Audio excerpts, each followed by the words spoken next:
ജനിച്ചു വീഴുന്ന പിഞ്ചുകുഞ്ഞുങ്ങളുടെ മോണ കാണിച്ചുള്ള ചിരി എല്ലാവരുടെയും ഹൃദയം കവരുന്നതാണ്.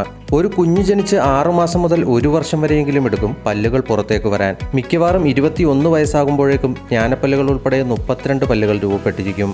അടുത്തിടെ 32 പല്ലുമായി ഒരു കുഞ്ഞു ജനിച്ച സംഭവം സമൂഹ മാധ്യമങ്ങളിൽ ഇപ്പോൾ വൈറലായിരിക്കുകയാണ്.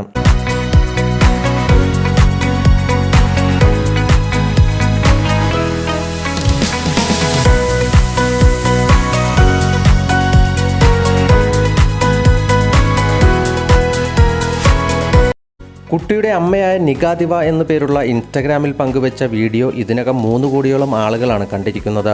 നേറ്റൽ ടീത്ത് എന്ന് വിളിക്കപ്പെടുന്ന ഈ അവസ്ഥയെക്കുറിച്ച് പൊതുജനങ്ങളെ ബോധവൽക്കരിക്കാനാണ് താൻ ഈ വീഡിയോ പോസ്റ്റ് ചെയ്തതെന്ന് കുട്ടിയുടെ അമ്മ വീഡിയോയിലൂടെ പറയുന്നുണ്ട്. കുട്ടിക്ക് ഒരു തരത്തിലും ഇത് ബുദ്ധിമുട്ടുണ്ടാക്കില്ലെങ്കിലും അമ്മമാരെ സംബന്ധിച്ച് മുലയൂട്ടലിൽ ബുദ്ധിമുട്ടുകൾ നേരിടേണ്ടി വരും. കൂടാതെ പല്ല് പൊട്ടുന്ന അവസ്ഥയിൽ കുട്ടി അത് വിഴുങ്ങാനുള്ള സാധ്യതയുമുണ്ട്. വീഡിയോയിൽ ഈ കുട്ടി മുഴുവൻ പല്ലുകളുമായി ചിരിക്കുന്നത് കാണാം. വീഡിയോ കണ്ട പലരും കുഞ്ഞു വളർന്നപ്പോൾ എന്തെങ്കിലും പ്രശ്നങ്ങൾ നേരിട്ടിട്ടുണ്ട് എന്ന കാര്യം കമന്റിലൂടെയും മറ്റും തിരക്കുന്നുമുണ്ട്.